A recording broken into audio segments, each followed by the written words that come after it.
Hey guys, welcome to the Galaxy CDs Rocks and Flips YouTube channel. We are back once again in the Bat Cave, also known as my reselling workshop.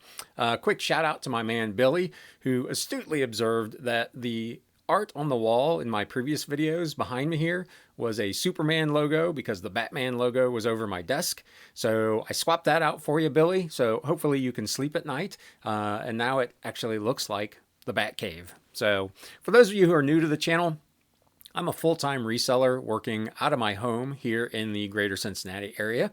And this channel is all about the flip life. And what I'd like to do, hopefully today, is to start a conversation about what your goals are and how big we'd all like to grow our businesses. There's a lot of different options.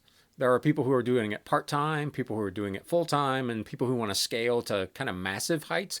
And I'd like to have a little conversation in the comments section about what it is you want to do with your business. So if this is the sort of content that makes you want to check your YouTube first thing in the morning when you get up, save yourself the trouble and click that subscribe button and the bell notification icon, and you'll be notified every time I put up a new video. So before we get into all that, let's take a look at a few of the things I've sold since the last video that I think you might find interesting. First up, I've got this Japanese import wind-up toy train from the Disney shop in Tokyo, Japan. I picked this bad boy up at a church sale last, I think it was September, for $1 whole American dollar. I expected that this would actually sell a lot quicker than it did. It was a really unique item. The logo and everything is in Japanese. And I really thought that this would command a pretty quick sale. Didn't work out that way, but it did bring 15 times what I paid for it, plus shipping. So ultimately, it ended up being a pretty nice sale. It just took way longer than I anticipated. I actually sold a similar toy that was logoed with the FAO Schwarz Toy Store logo. Several months ago. That actually sold really, really quickly. But this one kind of languished in my inventory for a while. Next up, cover your eyes, OSU haters. I've got this Ohio State versus Brigham Young Holiday Bowl program from 1982. The Bucks crushed the Cougars in that game. It was like 47-17, I think. So, and this program shipped to Dublin, Ohio. So I'm assuming it went to a Buckeyes fan, not a Cougars fan. I bought a lot at an estate sale of about 80 Ohio State football programs. I've got less than 75 cents a piece in them. So I've sold a few of these, but they're not, all in all, this is probably going to go down as a bad buy.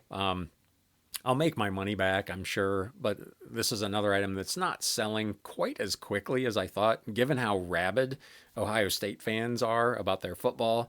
I really expected that these at the prices of $10 to $15 a piece for vintage late 70s through late 80s football programs would go pretty quickly, and that has not turned out to be the case. When they sell, they're bringing decent money, 12, 13 bucks a piece. So the profit margin on them is pretty good, but they're not selling nearly as quickly as I would have anticipated. Since the name of my eBay store and the name of this channel has Galaxy CDs in it, it's probably time to actually talk about a CD that I sold. So I've got this from the Orama Arts Group in the Cook Islands. Very random. This was in a big lot of probably 1,500 CDs that I bought. And this went for 15 bucks. I own it for a quarter. So it was a pretty nice flip. CDs, as you can imagine, are not big sellers today. There's not nearly the nostalgia for the compact disc that there is for vinyl. The sound quality, while very clean, is not real warm. So a lot of folks have kind of moved back to vinyl or gone the other direction and sacrificed quality altogether, like myself, and are streaming on Spotify. So the CD is kind of a lost media at this point. I will still pick up big lots of CDs if I can get them cheaply enough, 25 cents a pop or less. And pretty much in every lot that I buy, there'll be a handful of items like this that are worth reasonably good money, 10, 12, 15 something like that on their own. I've had a couple of really unusual pieces that have brought real close to three figures. So you can still score some stuff that's out of print and very collectible, but by and large, CDs are something like with DVDs that you're going to have to lot up in groups of 4, 6, 25, either by artist or by genre, and just try to blow them out. I don't know if I would recommend buying CDs at this point. I do it because it's been the core of my business for a long, long time, and I kind of know what I'm getting into. But they're slow movers. They don't bring a ton of money, but they are kind of feedback stuffers, and they're easy to pack and ship. So I probably still sell 1 or 2 a day. $4 here, $5 there, occasionally one like this, or a lot of 10 or 20 for $15. So it's not terrible, but I don't know that I'd recommend having a bunch of money tied up in CDs. The last stuff, this is the gift that just keeps giving. If you've watched any of my other videos, you know I've talked about these model railroad magazines. These things have just been fantastic. In the last 3 days, I've sold several. I'm only going to highlight, I think, 3 here. This first one is 22 magazines from 1935 through 1938. These were kind of extras in a big lot. They didn't have full years, or in some cases, these were fairly damaged. So this was just 22 random magazines from that era that I lotted up and put kind of a ridiculous price on just because nobody else had anything out there. I listed them at $69.99 or best offer, assuming that I would probably get an offer and would just go ahead and take it just to get them out of here. But ultimately sold them for the full $69.99 plus shipping through the global shipping program. That brings me to another topic. I'd be curious, and let me know down in comments, are you utilizing eBay's global shipping program? If not, why not? And if you are, why did you choose to do it? I will admit, at first I was fairly skeptical, but I went ahead and signed up. And I've probably generated, on average, a sale a day through that program.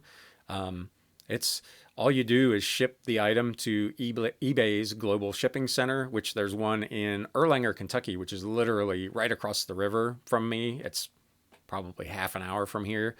So once it gets there, you're off the hook. If the item goes missing or gets to the customer damaged, you're not responsible for it. Your only responsibility is to get it in one piece to eBay. And once that's done, you're set. And I have had probably 4 or 5 pieces where the customer filed a claim indicating that either the item got damaged in transit or didn't show up at all. And in all those cases, eBay has provided the customer with a refund, and they do not deduct it from your account, and they do not ding your feedback or your seller rating for it. So in my opinion, the global shipping program is a win-win. You just ship the thing directly to eBay using their label, which has a special code on it, and they handle it from there. So let me know, like I said, in the comments, if you're using it or not, and what your thoughts are on that program. I really like it. It's been very, very good to me. Anyhow, back to these magazines. These 22 are on my books for a grand total of $1.76. And I sold them for $70. So that's obviously a massive flip, and you would take those kind of day in and day out. Very happy with that. 2 more kind of just similar sales from that same batch. I've got this 6-issue volume of the Narrow Gauge and Shortline Gazette, which is a specialty magazine. This brought $27.99 on an investment of 48 cents. So another good flip. And this last one is Trains magazine. This is actually about real trains as opposed to model trains. I own these for 7 cents a piece. So this 3-item lot that went for about $45 grossed a little over $42 before fees. So fairly productive. The last couple of days have been reasonably slow. There's not been a high volume of sales, but there's been some pretty nice tickets. So all in all, I'm fairly pleased with how things have been going. I have seen some other sellers comment that seems like since the start of the weekend, business has been fairly slow. So again, I'd be curious if you're a reseller currently, what your experience has been in the last 4 or 5 days, because it feels like volume is actually down quite a bit. Again, if this is the kind of video that you enjoy, do me a favor and smack that thumbs up button and let YouTube know that Galaxy CDs does in fact rock. I would appreciate that.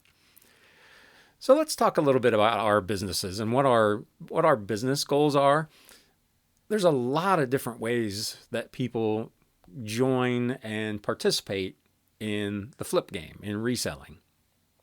You can be a part-time reseller that's looking to make a little bit of extra on the side to make ends meet, or to pay for a family vacation or little Johnny's braces or whatever it is, just to make a little bit of a side hustle money. Other folks want to do it as a full-time solo living, which is kind of where I'm at and what I'll talk about here in a minute. And then there are other people who want to scale to large 6-figure or more volume businesses using eBay and Amazon FBA and those sorts of things. So I'd be curious if you would let me know in comments kind of what's your goal and what are you targeting and how are you approaching your reselling journey. Like I said, my goal was to become a full-time solo entrepreneur. I've been in big retail management. I've done HR and payroll taxes and workers' comp. And I'm not trying to grow to the point where I have to get back into messing with all that. So my target was simply to be able to make enough money for me to do this by myself solely for income. I have no intention of growing beyond that. And I realize that there's probably a ceiling just based on the volume and the traffic. I think low 6 figures is probably about as much as a one-man band like myself is going to be able to do. I'm not going to be able to do $250,000 a year in profit. I just physically as one person can't manage that level of business, I don't think. The amount of shipping that you'd have to do, the amount of listing and pictures and sourcing, you'd almost have to have help. And that's not the path I want to go down. So where's your ceiling? What are you trying to accomplish? Are you part-time with an eye on full-time? Are you full-time with an eye on scaling to that next level? And how do you think you would go about doing that? I'm really curious how different sellers approach selling on the different platforms and kind of what your goals are. If you follow Reezy Resells at all on Instagram, it's funny, you've probably seen he's been complaining the last couple of weeks. He's actually been doing a lot of his own book shipping. Normally he's an Amazon FBA guy, and that's gives him terrific flexibility because you essentially ship everything to them and then they handle it from there. So if you want to take a couple of days off and go do something, you can totally do that. If you're like me, or what he's been experiencing here lately, you're a little bit stuck with whatever business model you've set up. For instance, on my eBay account, I have one business day handling.